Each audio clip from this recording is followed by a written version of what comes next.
Hello everyone. In this session, we will be discussing about k-means clustering. Before I get started, I just wanted to mention that I'm using a Jupyter notebook for this demonstration because Jupyter notebook gives a better interface as compared to an IDE. It can be used for presentation as well as coding at the same time. As you all might be aware of, that k-means clustering is a unsupervised technique. There can be multiple types of clustering. K-means is one of them. There can be a hierarchical clustering. There can be DB scan and various other clustering techniques.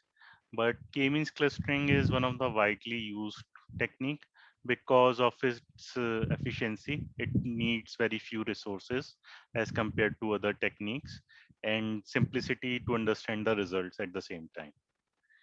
So as we know that clustering is a technique which will segment the data in multiple partitions, which we call as clusters. K-means clustering partition the data into K clusters. Here we need to define how many clusters we are looking for. This is one of the limitations of k-means clustering, that we need to define how much cluster should be there, but there is a way to identify ideally how many clusters should be there, which we will be going in, which we will discuss once we go in more details. So first let's understand how the algorithm for k-means clustering works. So for k-means clustering, first we specify the number of clusters k. Then to each of the observation, we assign one of the cluster, 1 to k. We will assign to each of the observation. And this will serve as the initial clusters. So once we have the initial cluster initialization done, then for each of the cluster, we'll compute the cluster centroid. Our cluster centroid will be a vectorial mean of the cluster. So across all the features, I will take the vectorial mean of it for each cluster, and whatever that output is, mu, usually it is represented by mu, that will be the cluster centroid.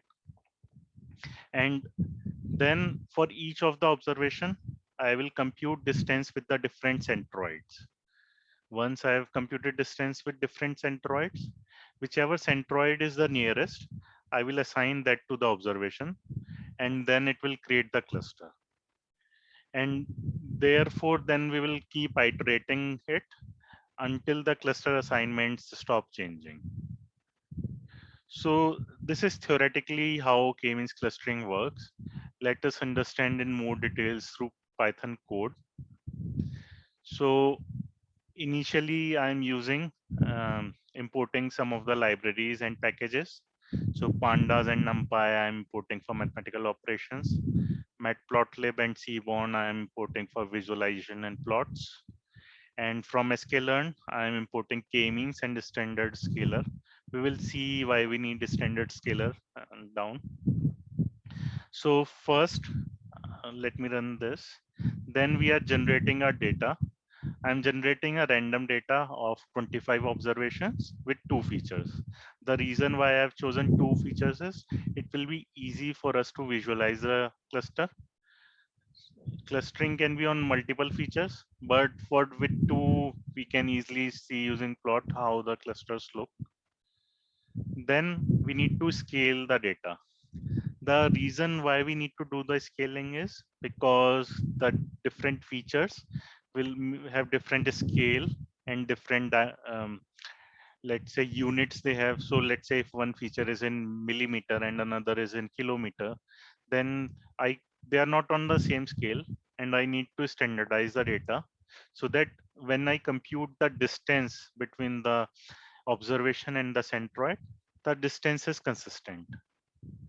So we should ensure that in clustering, we always standardize the data. Once we have standardized the data, then moving on, I am creating first cluster with k is equal to 2. Here, I am using the k-means, and it has multiple parameters in it. So let me just explain them. First one is init is equal to random. So I am initializing that the that the initialization which is done is by random. It is always good to have it as random. Then I'm specifying n number of clusters is equal to 2. Then I'm initializing n init is equal to 20. So the number of initializations, what the code will do is it will run the k-means clustering 20 times, and whichever is giving me the lowest error, that will be chosen as the results. And max iterations is equal to 300. So the iterations which we discussed in algorithm, it is to set the maximum number, so that just in case it is not converging or there is very minimal difference in the output, therefore then we will take the maximum iteration result. Once I have run this, then let me just see the labels using model object dot labels. I am looking at labels 0 and 1. It has assigned 0 is for one of the cluster, 1 is for another cluster. Then let me rerun it by taking k is equal to 3. I'm using same parameters here as well, just that here for n clusters I have specified 3, which means number of clusters should be 3. Then let us see the distinct labels and their counts which we have.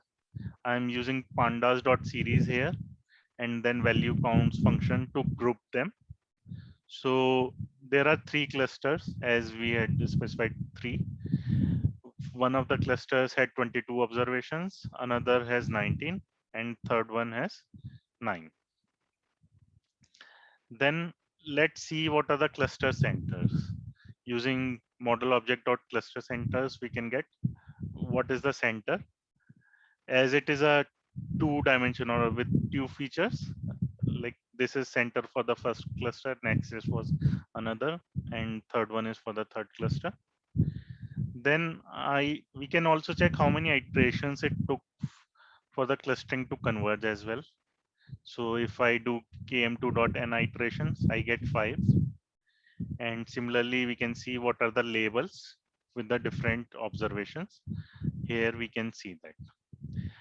Now let's see what is km2.inertia. So it is sort of a error metric which is provided, so that lowest sum of square errors, or we also call as WCSS, within cluster sum of square errors. So it is the error of the difference between the observation and cluster. We do a sum of square errors of that, so that to see how better clustering we are doing. And this will also help us in determining how many number of clusters should be there, which we will see after a couple of cells. Before that, I just wanted you to visualize how the clusters are there, how they look. So here I'm using this matplotlib and Seaborn for the visualization.